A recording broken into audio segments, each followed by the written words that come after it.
ಸ್ಥಳಗಳಲ್ಲಿ black magic ಮಾಡಿ ಬ್ಯಾಂಕ್ಗಳನ್ನ ಕಳ್ಳತನ ಮಾಡಿರುವಂತ ಹಲವಾರು ಘಟನೆಗಳನ್ನ ಇವರು ನೋಡಿಬಿಟ್ಟು ಅಲ್ಲಿ ಬ್ಲ್ಯಾಕ್ ಮ್ಯಾಜಿಕ್ ಅನ್ನ ಮಾಡಿ ಕುಂಕುಮ, ಅರಿಶಿನ, ಕರ್ಪೂರ, ಊದಿನ ಕಡ್ಡಿ ಏನೇನ್ ಬೇಕು ಎಲ್ಲ ಬ್ಯಾಂಕ್ ತುಂಬ ಎಲ್ಲ ಮಾಡಿ ಸೊ ದಟ್ ಪೊಲೀಸರ ಅಟೆನ್ಷನ್ ಅನ್ನ ಡೈವರ್ಟ್ ಮಾಡೋದಿಕ್ಕೆ ಸೊ ಮಾಡಿದವರು ಮೋಸ್ಟ್ಲಿ ಕೇರಳ ಮತ್ತು ತಮಿಳುನಾಡು ಕಡೆದವರು ಇರಬಹುದೇನೋ ಅನ್ನುವಂತ ಊಹೆ ಪೊಲೀಸರಿಗೆ ಬರ್ಲಿ ಅನ್ನೋವಂತ ಒಂದು ದಾರಿ ತಪ್ಪಿಸುವಂತ ಒಂದು ಮಾರ್ಗವನ್ನ ಅವರು ಕೈಗೊಂಡಿದ್ದಾರೆ.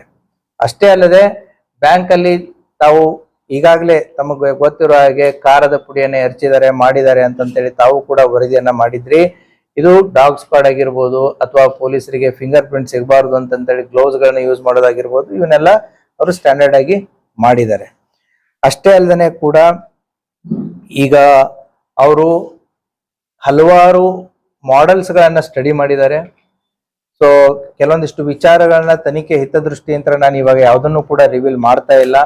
ಇವತ್ತು ತಾವು ಕೇಳ್ತಾ ಇರೋದು ಇದು ಮನುಗುಳಿ ಪಾರ್ಟ್ 1.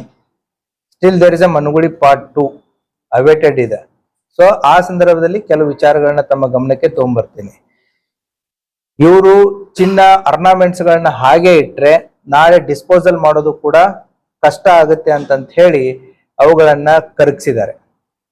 ಕರಗಿಸ್ಬಿಟ್ಟು ಕೆಲವೊಂದಿಷ್ಟು ಆಭರಣಗಳನ್ನು ಸಿಕ್ಕಿದಾವೆ. ಮೆಜಾರಿಟಿ ಆಫ್ ದ ಆರ್ನಾಮೆಂಟ್ಸ್ ಗಳನ್ನ ಕರಗಿಸಿ ಗಟ್ಟಿ ಚಿನ್ನವನ್ನ ಮಾಡಿ ಇಟ್ಕೊಂಡಿದ್ದಾರೆ. ಅಂದ್ರೆ ಡಿಸ್ಪೋಸಲ್ ಮಾಡೋದಕ್ಕೆ ಈಸಿ ಆಗುತ್ತೆ. ಮತ್ತೆ ಆರ್ನಾಮೆಂಟ್ಸ್ ಗಳನ್ನ ಹಾಗೆ ಇಟ್ಕೊಂಡ್ರೆ ನಾಳೆ ಎಲ್ಲಾದ್ರೂ ಕೂಡ ಸಮಸ್ಯೆ ಆಗಬಹುದು ಅನ್ನೋಂತ ವಿಚಾರದಿಂದ, ಯಾಕಂದ್ರೆ ಐಡೆಂಟಿಫೈ ಆಗುತ್ತೆ ಅಂತ